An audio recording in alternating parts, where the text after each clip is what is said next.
Hi Pisces! Welcome po sa ating channel at ito ay inyong Daily Gabay Tarot Reading for July 14, 2024. Please be reminded kung naka-resonate kayo, comment down. Kung hindi kayo naka-resonate, ibigay niyo po sa iba kasi channel reading po ito. This is for you Pisces ngayon July 14, 2024.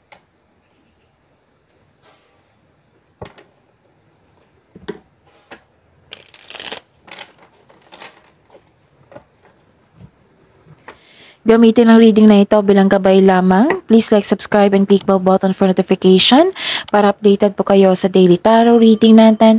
Maraming salamat po. May lumabas dyan sa screen nyo ngayon. Panoorin nyo and follow instruction. Kung gusto nyo ng personal reading, so follow instruction. Panoorin nyo.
Okay. So, Pisces. Ngayon, July 14, 2024, may nakita ko ditong makatanggap ka ng news, information, pwedeng expected check-in nyo ito, malaking pera na matanggap nyo ngayon. Pwede din na, expectation nyo yun ha, expected nyo to. And pwede din malalaman mo ang intensyon ng isang tao sa iyo. Nalaman mo kasi galit ka dito. Sa nalaman nyo, galit ka kasi may taong hindi totoo sa inyo or nasaktan ka ng dahil sa mga ginagawa niya sa iyo. Nakikita ko dito na galit ka kasi nasaktan ka, nagkaroon ng argument. Pwede din sa araw nito nagkaroon ng desisyon. Pwedeng regarding ito sa passion nyo na nagkaroon ng desisyon. And please be reminded, Pisces, na kung galit kayo or hindi maganda ang inyong energy, ipagpaliban nyo muna yung paggawa ng desisyon. Kasi kung hindi maganda ang inyong energy tapos gumawa kayo agad ng desisyon, kayo ang mapapahamak dyan. Yun. And don't worry kasi nakatanggap ka ng blessings. Nagkaroon ng clarity, healing, malakas sa inyong intuition. Kaya pala may nalaman kayo. So this is 3 cards na nagsabi dito na nalaman mo kasi malakas yung intuition. Nagkaroon ng ideas, clarity. And some of you nagre-research dito sa internet para may malaman. May learnings, para nagsaliksik, pwedeng ganun. So, may hope and healing nakikita ko dito. And ang ganda ng message dito, Sabi po dito, Pisces. Sabi po ni Archangel Sandalphon, "We angels bring you gifts from your Creator. Open your arms to receive." So, may gift from the universe. Gifts from God, So, open your arms to receive, Pisces. And prioritize. Ang daming binigay sa inyo, which is indeed, ang sabi dito na naka-receive kayo ng blessings. Sabi po ni Archangel Metatron, "Focus on your highest priorities. I will help you get organized and motivated." Okay. Spirits guide, ano po ang energy ni Pisces ngayong July 14, 2024.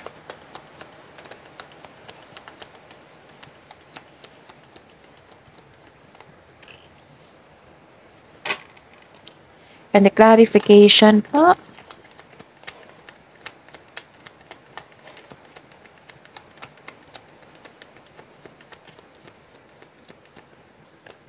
Maingay ngayon, Pisces ha, kasi malakas po ang ulan.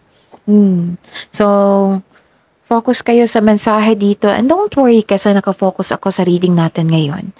At saka, huwag niyong kalimutan yung upload nung Thursday. Punta kayo sa channel natin. Kasi may 6 months gabay tarot reading kayo from July to December iyon. Na July to December 2024. So, panoorin nyo. And please be reminded also, Pisces, na panoorin nyo po yung last 4 days na tarot reading nyo. Kahit weekly man yan, kahit monthly man yan, basta panoorin nyo po yung sunod-sunod na date. Kung may nakita kayo or may narinig kayong repeating message, yung naulit na mensahe, meaning yan, kailangan yung bigyan niya ng atensyon. Kung pwede po, bigyan niyo po ng solusyon at aksyon. Okay? Yon. So, kamusta ang energy ni Pisces? May nakita ko ditong fast action. Maaring may dumating, tapos binigyan mo ng reaction or action. So, this is the clarification of your card here regarding ito sa passion mo. May ganap regarding sa inyong passion. Okay? At saka, yun. Sabi po ng card dito na ito ng oras, Pisces, na gumawa kayo ng action sa inyong proyekto or ideas. Bigyan mo ng action. So, this card symbolizes as a green light to begin. So, this is a go signal ha. Simulan mo na daw. Pisces, sabi ng card niyo po. And you have a confidence. Kailangan nyo maging confident in taking in action. And please know, maraming nagsuporta sa iyo. Okay? Maraming nagbigay ng suporta sa iyo. And,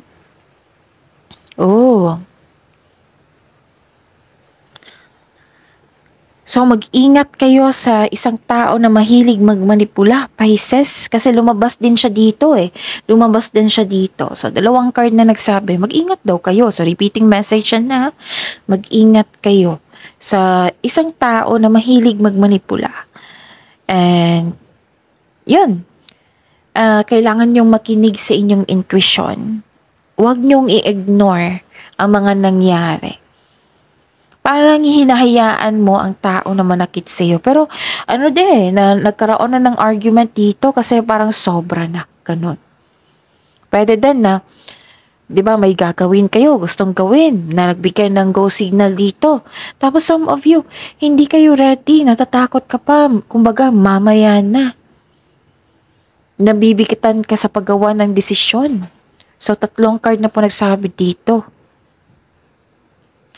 So, bago gumawa ng malaking desisyon, maging kalma at balansehin ninyong emotions, ang inyong isipan. Kasi go signal na to eh. Kailangan talaga. Tulungan niyo po daw, sabi po ni Archangel Metatron dito, tulungan niyo po daw yung sarili niyo. Bibigyan kanya ng blessings na maiayos lahat at mag-motivate kayo. So, tutulungan ka ni Archangel Metatron and help yourself also, Pisces. Okay?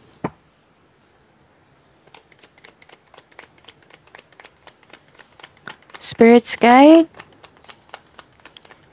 Career and money po.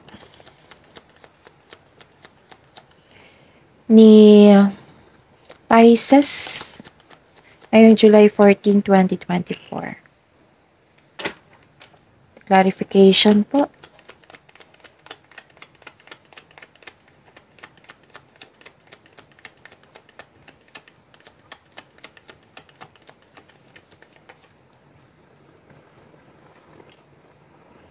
Nag-move on kayo dito, no? Kasi nasaktan kayo eh. So, ayun. Nagkaroon ng delay, pwedeng delay, oo, delay, na-disappoint kayo dito sa delay. Kasi nagkaroon kayo ng plano pero nagkaroon ng delay. Pwede din nagkaroon ng delay kasi nga may lumabas dito na hindi kayo makagawa ng desisyon, nagkaroon ng alinlangan, may takot pa kayong nararamdaman. So, dito, lumabas din na nagkaroon ng delay sa plano. Pwede din nagkaroon ng delay sa pag-uusap. Kasi may nakita ko ditong disconnection sa isang tao. Kaya nga, ang sabi dito, ilang cards na lumabas dito na may argument kasi. Ang sabi po ng card dito, learning journey po daw ito. Itong pangyayaring ito, learning journey nyo. So, take the situation as your learning journey. Kailangan nyo mag-move forward, which is, ginawa nyo naman. So, ang sabi po ng card po dito na, Pisces, be still flexible and patient. Kailangan ng pasensya dito. This is the requirement sa sitwasyon mo ngayon. Pasensya. And be still flexible. Maging handa. Nag-decide kang mag-move on dito Pisces. Nag-walk away kayo, nag-move on kayo. Ready ka na, iwan mo yung kasulukuyang trabaho mo na walang nangyaring growth, pwedeng ganun. Tapos, gumawa ka ng aksyon. Oo, para umalis dahil sa hindi na ito naka-line up sa inyong goal sa buhay or ambisyon sa buhay. Ano to pag-atras, pagtakas sa isang sitwasyon, bagay man, lugar, or tao. Nirelease mo kasi hindi ka na masaya. Umalis ka for your own growth. You're walking away. So this is movement and transition. Gumagawa ka na ng paraan.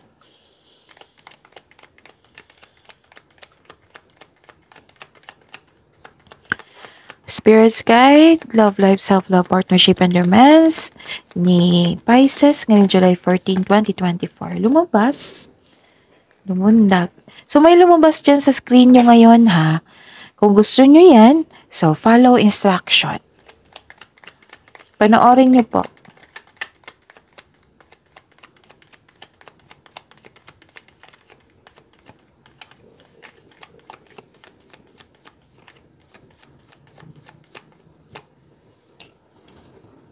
Okay.